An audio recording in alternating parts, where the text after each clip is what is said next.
okay? It is. All right, perfect. Okay, we're going to be back in Judges. After last week, we learned that God had turned over the Israelites, or he called it sold the Israelites into bondage through Jabin the king and his general who carried out his orders, and that was Sisera. But before I get started tonight, I guess I wanted to do a little bit of cleanup about last week that I feel like is important. And I said during my Bible study last week that,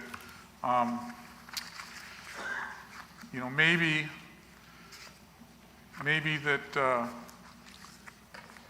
the Israelites didn't participate with the Canaanite, or the Canaanites and their God that, required them in some cases to do child sacrifice.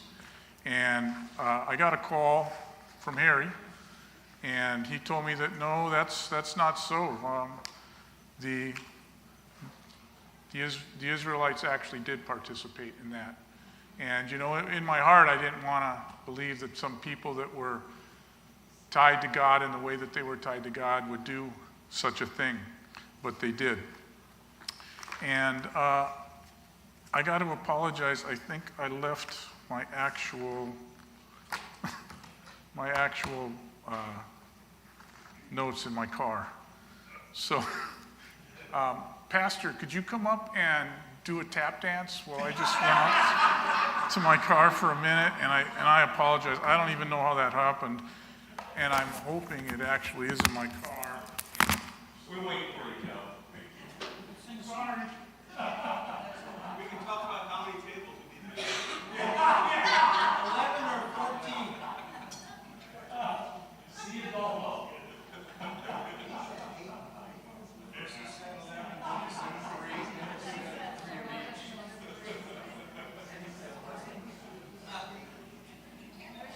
Yeah. No, please call me. This is for another week or two.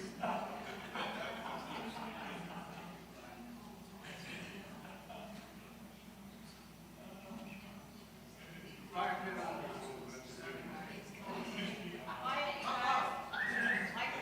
pit for the men's on Saturday night. There's going to be food there at that time, so be encouraged to come and eat some food. And then hamburgers and chips and macaroni salad. I heard something about throwing axes at other people. And actually, You kill any of my squirrels and you're in big trouble.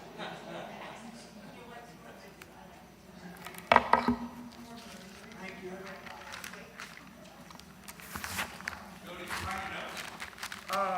This is like worse than embarrassing, but I don't have my notes with me, so I'm gonna have to wing it. Do the best I can.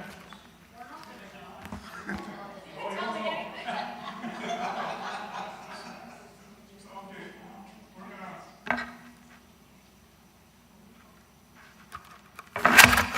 Boy, this is terrible. I gotta apologize to you. I don't even know that. You're good. I grabbed the wrong folder as I rushed out of the house. And okay, but anyway, now Deborah, a prophetess, the wife of Lapidoth, was judging Israel at the time. So this is where we're introduced to Deborah, and she is a prophetess. Now at this time, she's the fourth judge of the Israelites. And when they say she's a prophetess, and people think of what is a prophet and what do they do, most people think, well, they're making predictions about the future or telling the Israelites what's to come. But they actually do much more than that. They're there to give direction to God's people and obviously tell them what message that God is sending to the people as a whole. And that's what she was doing as a prophetess. And it also says that she was the wife of Lapidoth. And really, the Bible doesn't say much about Lapidoth or really anything about him other than that was Deborah's husband. And I think the reason the Bible doesn't tell us anything more about him is because he is not the focus here. The focus is Deborah and all the things that she did and all the amazing things that she was involved in here. And it said she was judging Israel at the time. What does it mean that she was judging Israel at the time? Well, what that's going to tell us is that she was giving them directions from God at the time. That was her position. She was there to give direction because the Israelites at that point, of course, were under the cruelty of King Jabin and his general, and they would just go into these villages of the Israelites and basically torment the people, steal their goods, and just abuse the people of the tribes. And whatever they wanted to do, they pretty much did. And there was nobody or nothing they could do to stop them because King Jabin was so powerful. Okay, and it tells us here that she used to sit under the palm of Deborah between Ramah and Bethel in the hill country of Ephraim. Okay, so Ramah and Bethel are up north and of the Sea of Galilee. So it's that area. The area itself, think of it like the county, I guess, would have been Ephraim. And then they had Bethel and Ramah in there. And they were two population centers. And Deborah used to sit between them. And as the judge for the people, they would come there under her palm tree, and she would take them in and answer their questions and give them direction that was from God. And the thing about this is she didn't have a big temple, or she didn't wear fancy clothes or anything like that. She just sat under the palm tree, and people would come from all over the region and come and get advice and direction from her. And when you think about it, for a woman at that time to have that kind of authority was a very special thing, because we like to think we understand what it means for women to live in a society that doesn't allow them to express themselves. I don't think we really have any idea what it was really like, how restricted they were, and the life that they had to live. But Deborah had broken through all that because God had risen her up. Now, you might ask, okay, well, what exactly is a judge? How does that compare to our judges today? That I have my notes for. So if you look at our judges today, they're put in place for reasons of our judicial system. They're elected or they're politically appointed. And they preside over legal proceedings to ensure that our established laws are followed. And they're to protect the integrity of the court system and make sure that the rules of the courts are followed. They get their authority from the legal system, and they make rulings on established laws and legal precedents. And they're accountable to the public. And that's how we think of judges, and we should. That's what a judge does. It makes sense we'd think that.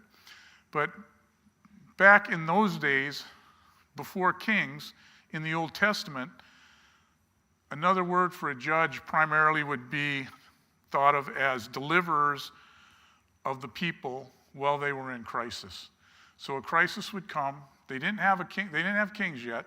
So a crisis would come, and the judges were there to deliver the people during those crises. Their authority came from divine selection by God. So God would select these judges and raise them up from the people. There was no formal process. There was no consensus on who was going to be the judge. God would just deliver up these people. And they acted on divine guidance. So when they got their guidance, the people trusted and entrusted in them that their guidance was from God. And they would be used much as we think of judges today to settle disputes. And that's how those judges were used back then, too. The people would come and settle disputes that they had amongst themselves, but they would also give the guidance the spiritual guidance that they needed. And just like the judges of our time are accountable to public figures, the judges back then were accountable to God. So you can see there are some similarities, but there are also a lot of differences.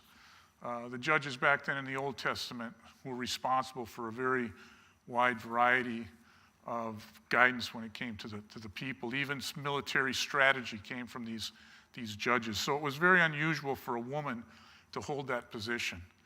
And Deborah broke through all that, and she was the judge. And the people accepted her. And they accepted her guidance, and they accepted her knowledge and her wisdom, and they believed she did it from God. And the reason was because she was a prophetess, and we all know the test for a prophet back then was that you had to be right. So if you were giving prophecy to somebody or prophesizing about something, if you said the crops were going to come in, the crops had to come in. If you said it was going to rain, it had to rain. If you said someone was going to be healed, they had to be healed. If that didn't happen, then you weren't looked at as a true prophet from God. And how do we see that in our world today? Well, we see that, and sometimes people will come to you and say, God told me to tell you that you shouldn't be fill in the blank, whatever it is. And they're kind of trying to assume the role of a prophet telling you what they think God wants you to do. And that's not right. That's not what we should do as Christians. You should never take the role of a prophet and saying, God told me to tell you this, because you're not a prophet. You know, you might be a Christian, and you can read from the Bible and tell somebody the truth. This is the truth, and this is my belief, but you're not a prophet. And so those people knew that Deborah was a prophet because the advice and guidance that she gave was always accurate. And when she told somebody was going to get better, they got better. So they began to trust her. And she built that trust up. And that's how she became trusted by everyone. Okay.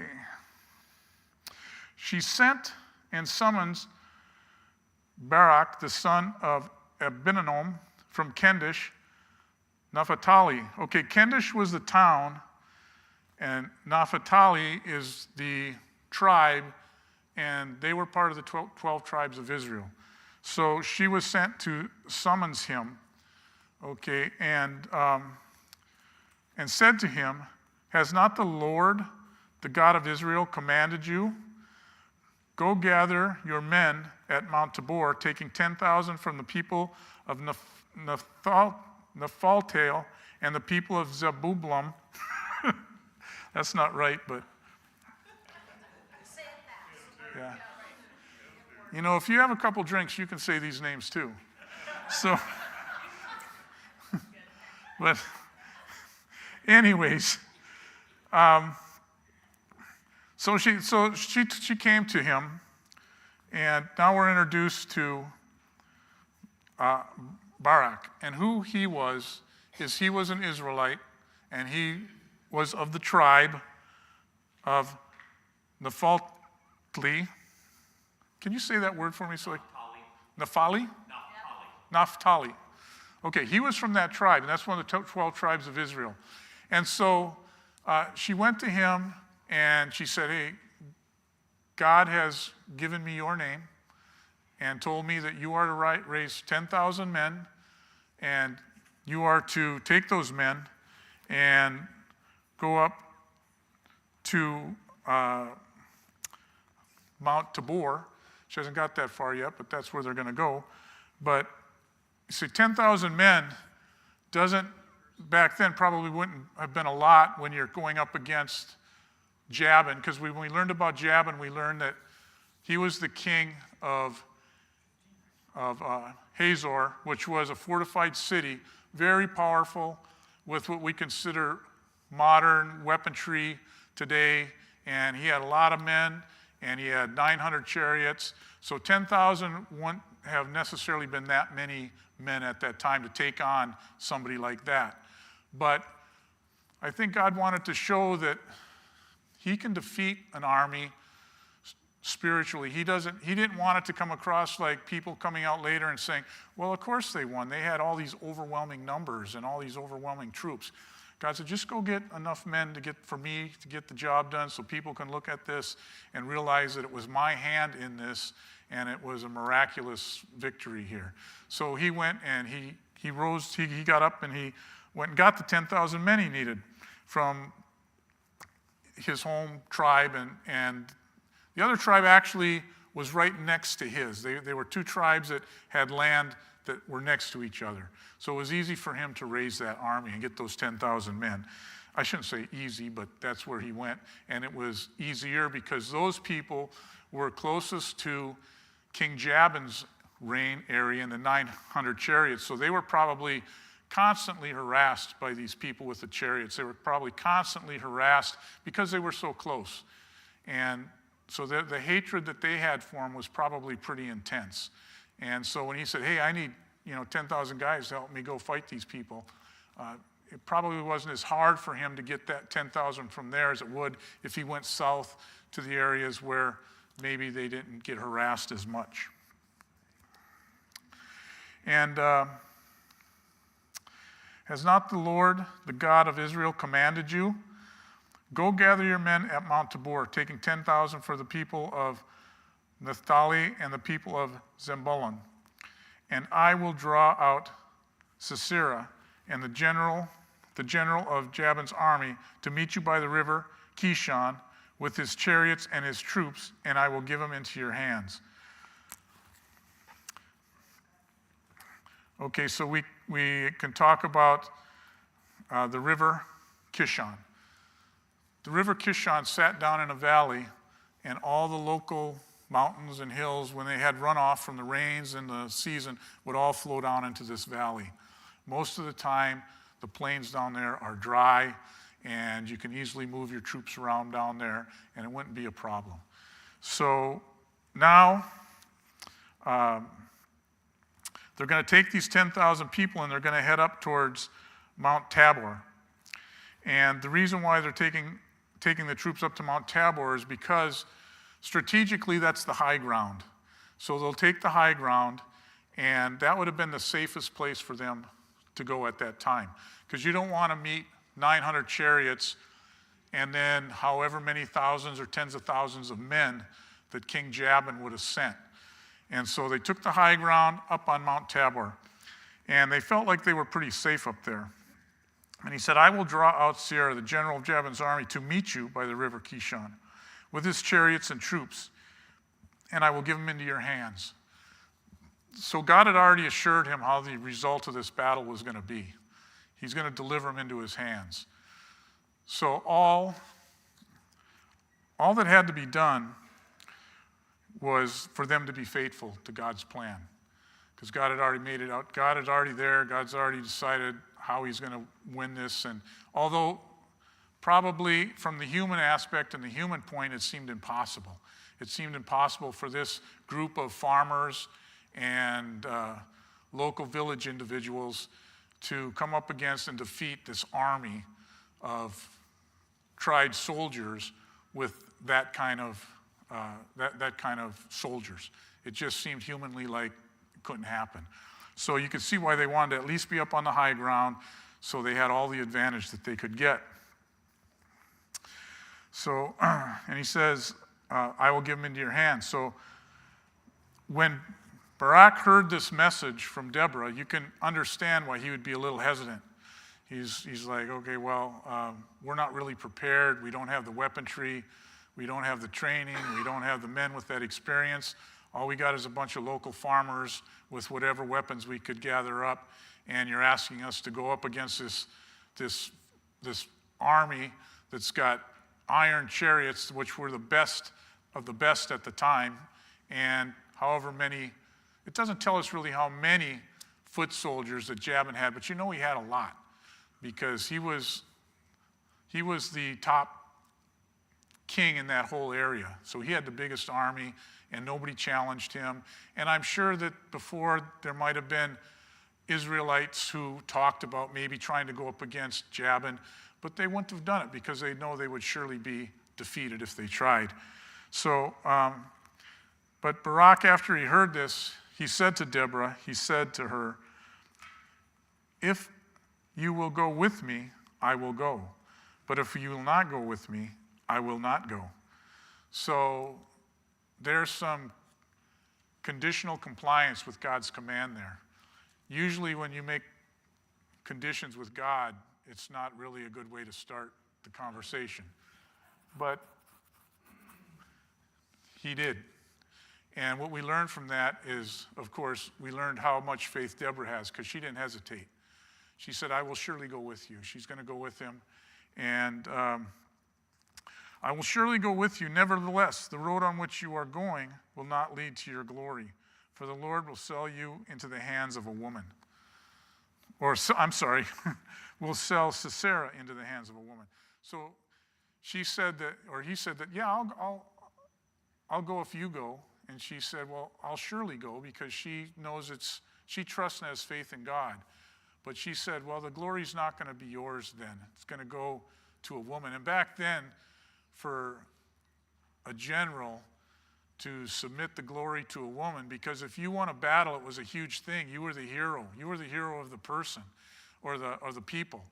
And you were the hero of the villages in the area, and everybody would have looked up to you. But to go to a woman over you in a battle, not the position you want to be in. But that's the position he put himself in. But he probably thought that it was going to go to Deborah. And he was probably okay with that because she had a reputation of, being close to God and being close to the people and doing what was best for the people and right for the people. So he agreed to it. And she agreed to it. And it also shows how God has people work together. Now, God could have said, I'm going to raise up Barak, and he can do all this himself, or I'm going to have Deborah, and she can do it all himself. But God has decided they were going to work together. And I think what we can learn from that is, in a church, is that, we have people that are raised up to run and operate the church, and that's great. But we should all remember that the church isn't one person, and the church isn't just the pastor, or the church just isn't the elders. We all have a responsibility and a role in the church. And, God expects us to use our gifts and talents to help operate our church and to help make sure that it's growing and that we're bringing people into the church. He doesn't want anybody sitting back and saying, "Well, that's not my gift," or "I don't really know if I play a role in the church." Of course you do. We all do. And we all have gifts, and we should all be using those gifts to bring others into the family.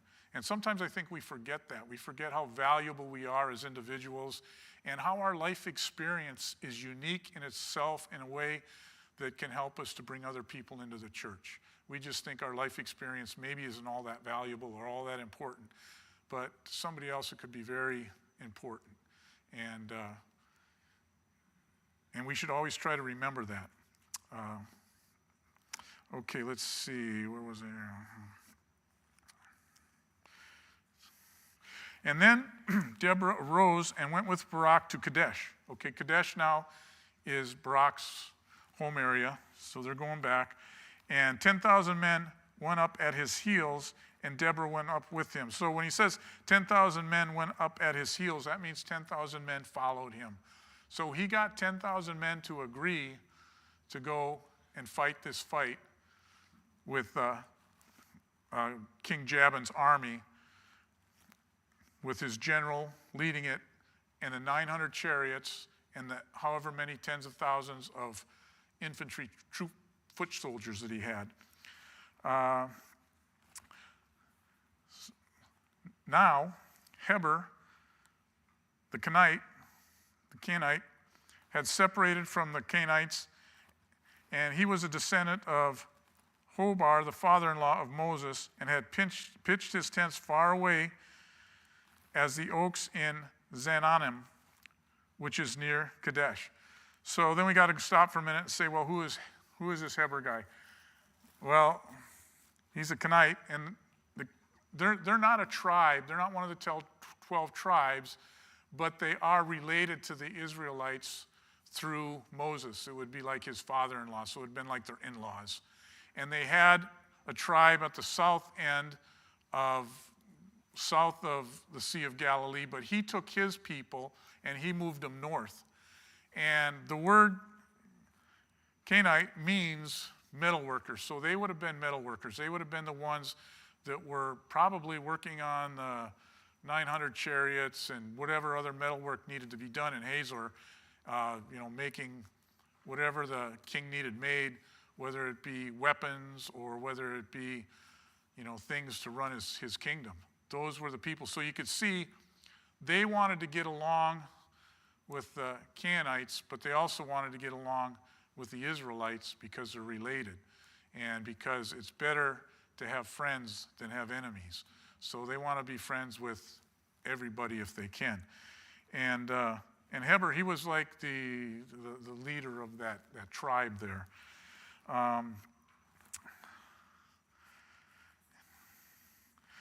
When Sisera was told that Barak, the son of Abinoam, had gone up to Mount Tabor, Sisera called out all his 900 chariots of iron and all the men who were with him from Harosheth and Haganomi to the river Kishon. Okay, so now what happened is Sisera, when Barak started moving these 10,000 men towards Mount Tabor, you know that people are going to notice and people are going to see and people are going to talk and people are going to ask questions, but he knows he's taking these 10,000 men and they're on their march and they're on the march to Mount Tabor. So he probably figures this is probably almost laughable to him. He probably thinks he's going to have a good time wiping these guys out and teaching everybody a lesson. I'm going to teach everybody a lesson. I'm going to show what happens when you Israelites come up against King Jabin and his general and his 900 chariots and his infantrymen. And this will be a lesson that most of you will remember for a long time to come and will keep you in servitude for a long time because of this battle and because we're going to win and wipe out your whole army. So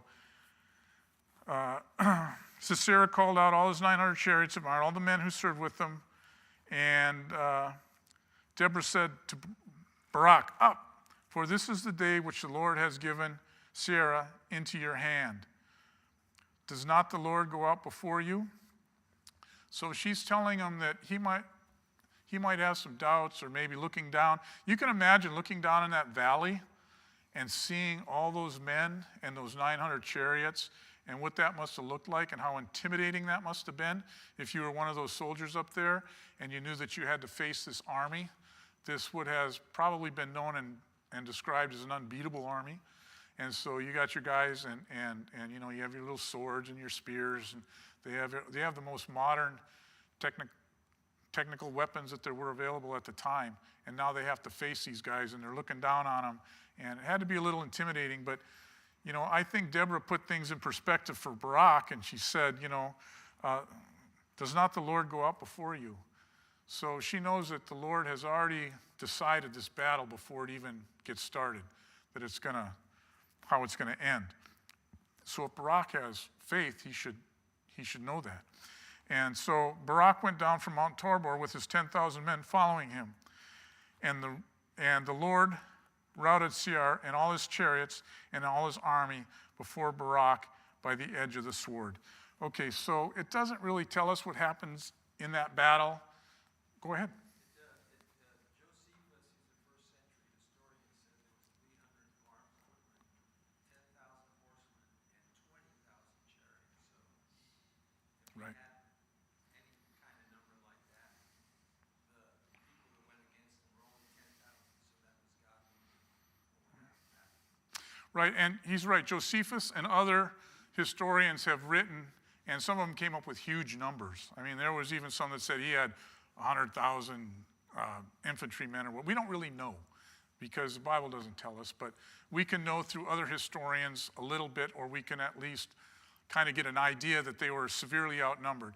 And again, I think God allowed that to happen because he wanted to show the people this is a miraculous victory. This isn't just something that happened or should have happened on its own by human effort. This had to be intervention from God. And when it talks about that, that he routed them, what it tells us in chapter 5 is that his chariots were down in the valley, and Barak was up on the mountain coming down with his men, and all of a sudden, a great storm came with a lot of rain.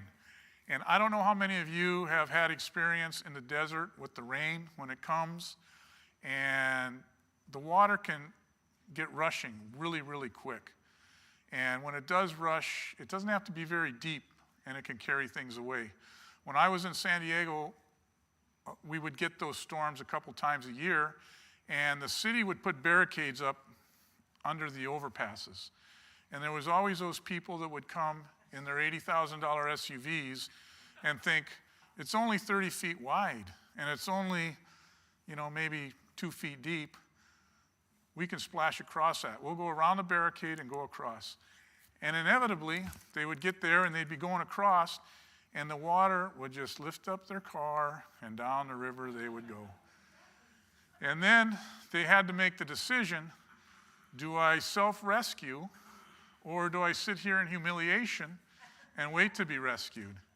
And if they were smart, they would take their pittance and they would sit there and wait to be rescued. Now, there were some who tried to self-rescue, and they would get out in that current, and a lot of times it was deadly. It was just flat out, it was deadly, because you can't stand up in that water. So now you're wondering, how is God going to use divine intervention to defeat his technology? Well, when you put those chariots out there in that water, they're going to become useless. They are absolutely useless. And for those men in their armor to try to now get out of those chariots and make it to the bank, whether they're trying to get across in their chariot or whether they're trying to walk across, a lot of them aren't going to make it. They're just not going to make it. And then, like I said, if you've ever been in the Southwest during one of these rainstorms and you've seen the force of this water and you see how fast it comes up, you can see how people are taken by surprise. And especially now God, it says in chapter 5 that he opened the skies and the water came down. So it must have been just a horrendous storm, and he just described as a torrent. So this water's coming down.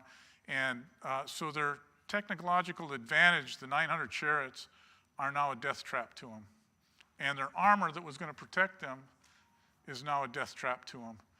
And even the ones who may have struggled to make it to the shore, by the time they got to the shore, they were probably so exhausted that they were unable to even stand up in heavy armor, and they would have just all been picked off. They'd have been all killed.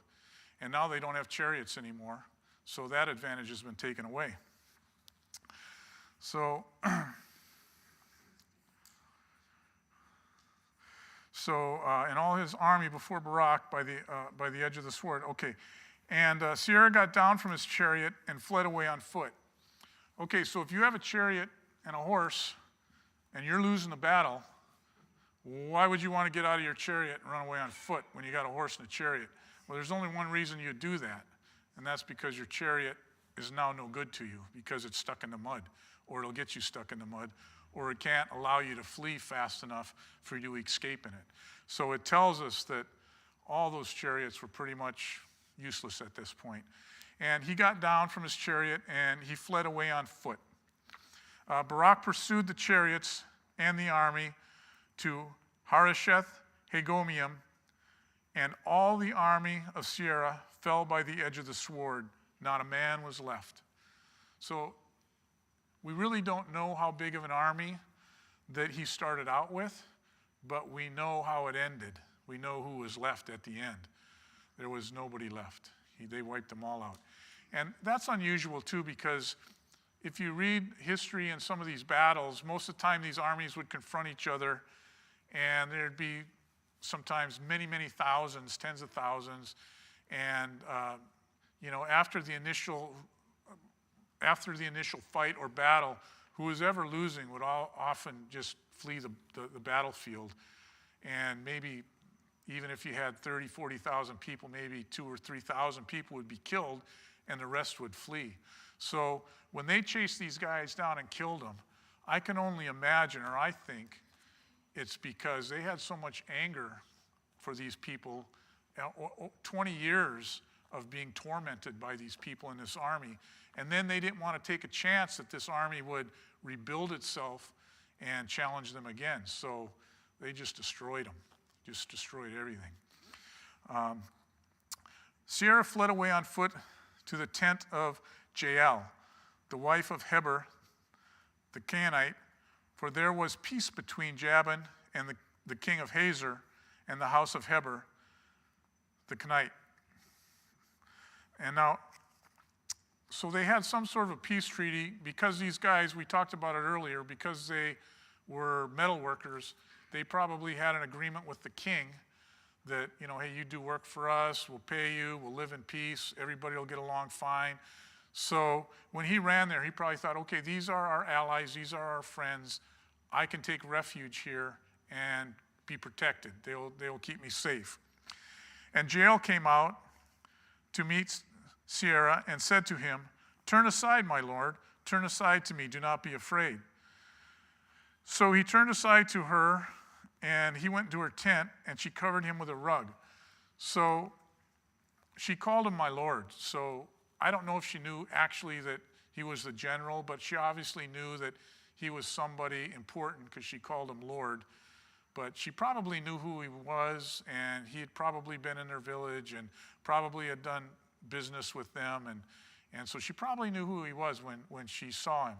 So she invited him in to her tent and told her that, come in here where you'll be safe.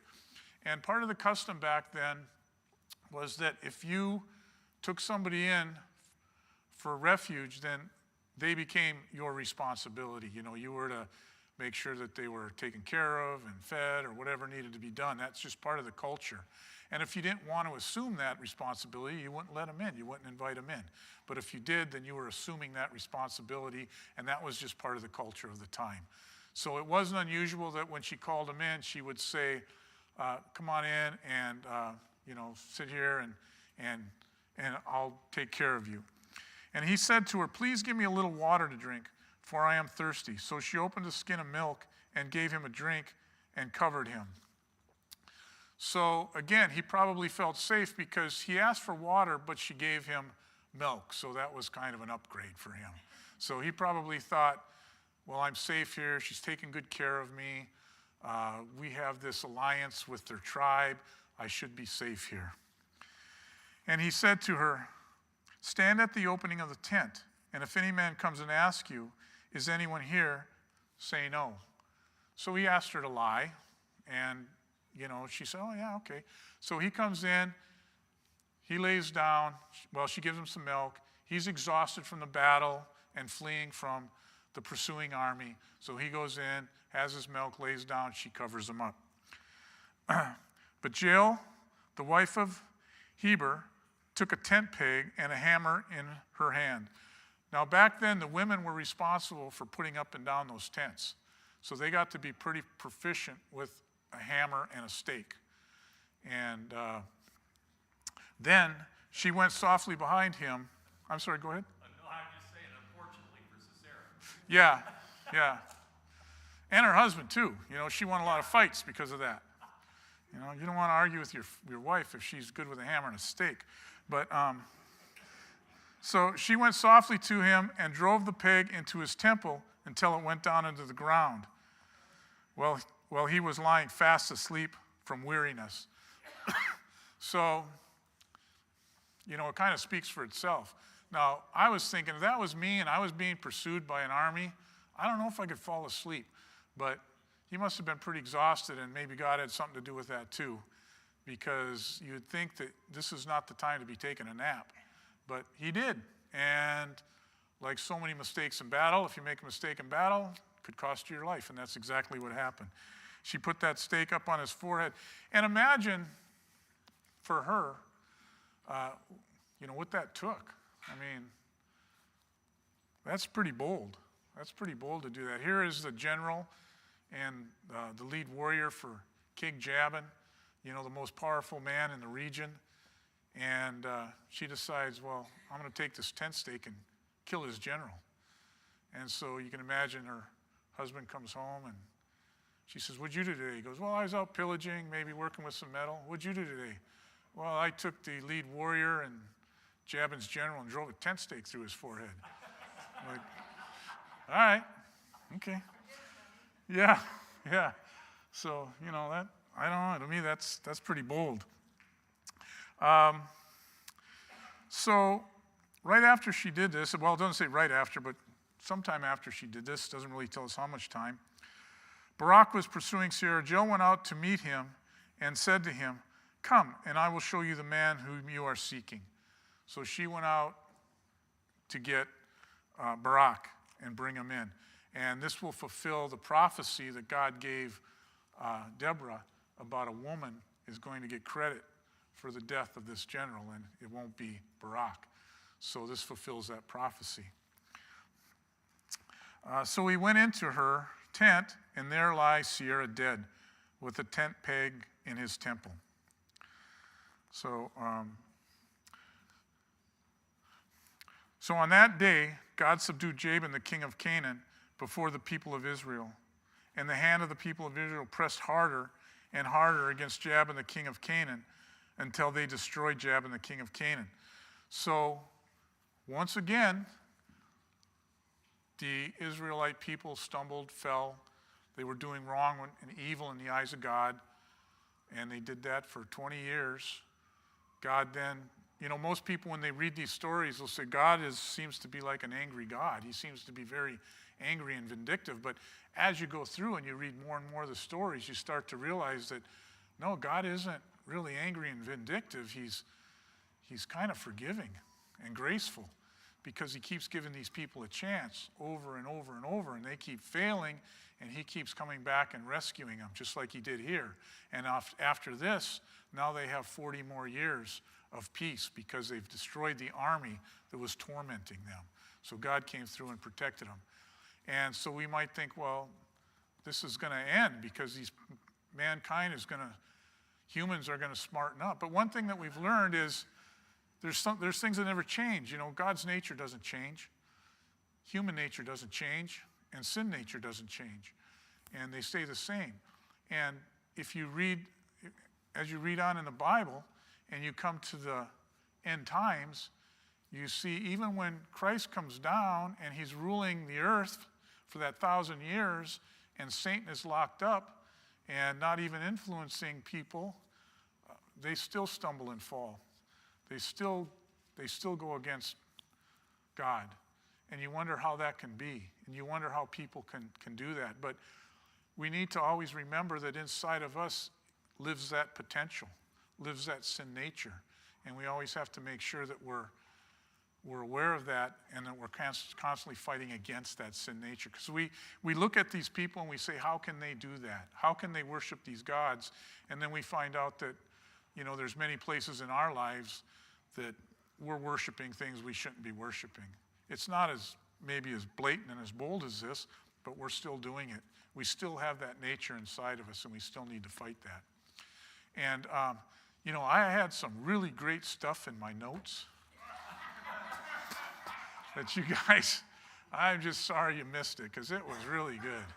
But, wow.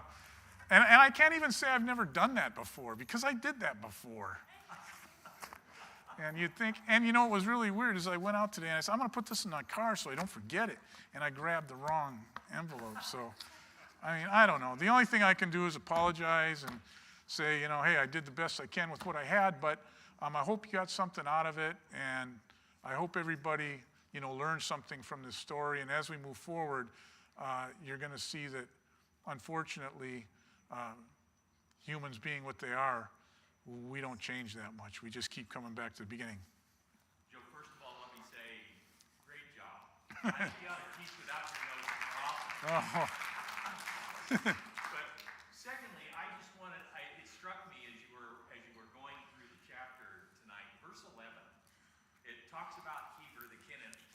setting Yep. up his tent in this area near Kadesh. And then it's just a standalone verse.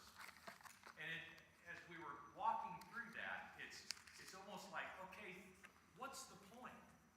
Because they're in the immediate context, there's no indication as to why he's going there to set up his tent until you get down into the text and you realize the Lord has annihilated the army and Sisera is fleeing. And oh, by the way, he comes up to the tent of Heber the Kenite, Yeah. who happened to be camping. Of course, there was no happening about it, right? The Lord directed him there to set up his tent because Jael was the one who was appointed to take Sisera down. It's amazing how God is working behind the background sometimes, and we just don't even realize what he's setting up. And, probably one of the reasons why Barak probably said to Deborah, hey, I'll go if you go, because he was probably thinking, well, if partway through this stuff things change or God wants something else, I trust in her abilities as a prophet. I'm not so sure about my own abilities.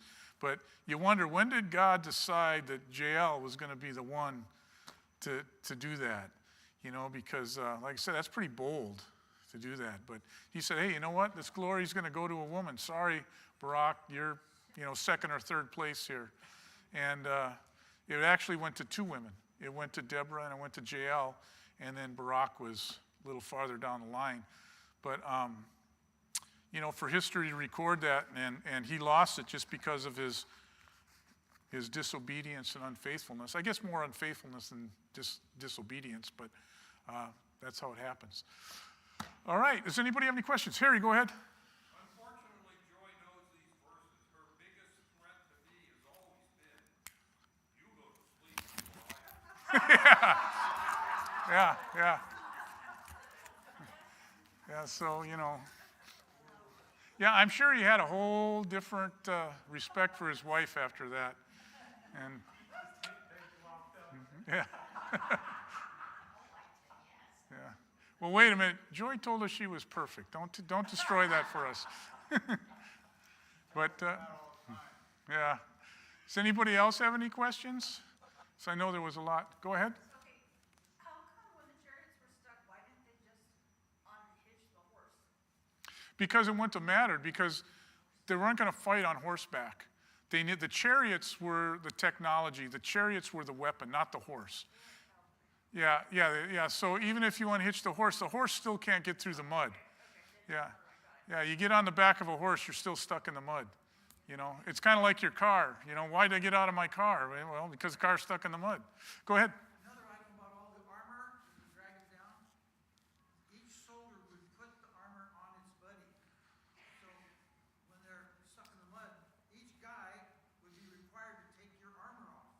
You couldn't take your armor off because you're all stuck in the mud. Yeah, and armor is designed for battle. It's not designed for swimming.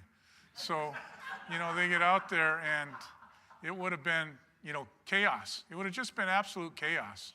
And, these guys saw each other, and I'm sure God helped spread that chaos and that feeling of chaos. But, there would have been, like I said, these guys thought they had the advantage. They thought they had every advantage. They thought this was going to be an easy battle. They didn't realize that God had other plans. And it just goes to show, and I'm sure the Israelites after that point had, understood that God can make the difference in this stuff. And hopefully they quit worshiping gods that, didn't have eyes to see and ears to hear and mouths to speak and could do nothing for them. They went back to worshiping the God that they were intended to worship and have a covenant with. And that was the whole purpose of this battle, to bring them back. And it worked for 40 more years. And unfortunately, even today, we still don't learn. We keep going back. Any other questions? All right. Well, that'll be it for tonight then. Thank you. Yeah, who wants to close us?